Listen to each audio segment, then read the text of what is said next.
What happens when war tensions meet economic fragility? Just 2 days before Operation Sindoor, global ratings agency Moody's issued a stark warning about Pakistan's future. From surging poverty to an energy sector on the verge of collapse, this is a close look at why Pakistan's economy is teetering.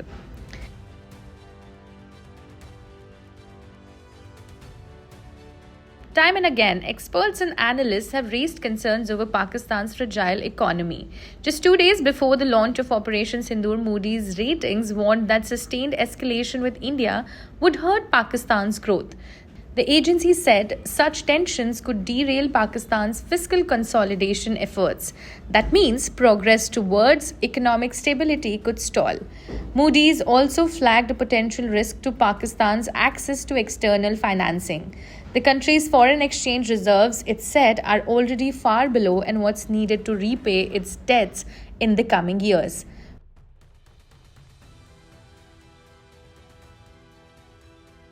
Moody's compared the situation with India. It said India's macroeconomic conditions would remain stable thanks to high public investment and strong private consumption. Even if localized tensions persist, Moody's does not expect India's economy to be majorly disrupted. Why? Because India has minimal economic relations with Pakistan. However, the agency did note that a prolonged escalation could push India to increase defense spending. That could hurt New Delhi's fiscal strength and slow down its financial recovery.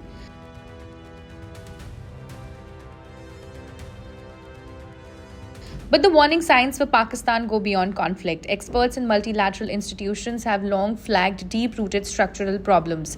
These include high fiscal and current account deficits, political instability, low agricultural and industrial productivity, protectionist trade policies, heavy government interference in business, a bloated, inefficient public sector, weak exports and a small taxpayer base. Natural disasters have only made it worse. The devastating floods in recent years have taken a heavy toll on infrastructure and livelihoods.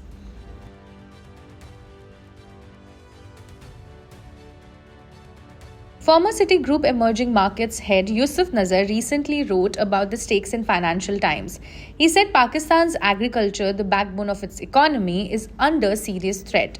The sector employs nearly 40% of the country's labor force. India's suspension of the Indus Waters Treaty, Nazar warned, sends a destabilizing signal.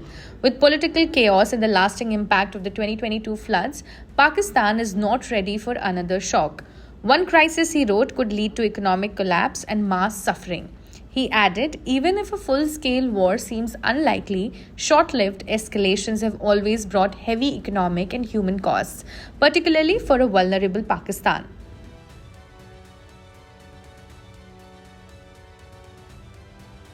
The World Bank, in its March 2024 overview, pointed out how recent shocks have worsened poverty.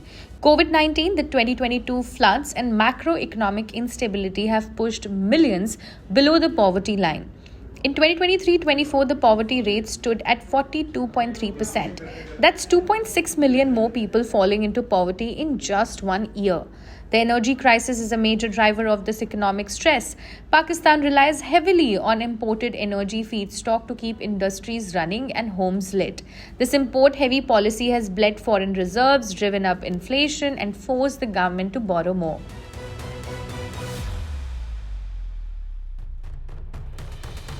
According to a 2023 report by Pakistan's Federation of Chambers of Commerce, 15 of the 23 IMF programs Pakistan signed were during global oil crisis.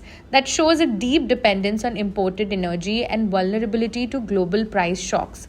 The problem is only getting worse. Domestic fossil fuel reserves are depleting. Pakistan depends on Saudi Arabia and the UAE for crude oil and on Qatar for gas. Refined fuels are also imported since local refining capacity is limited.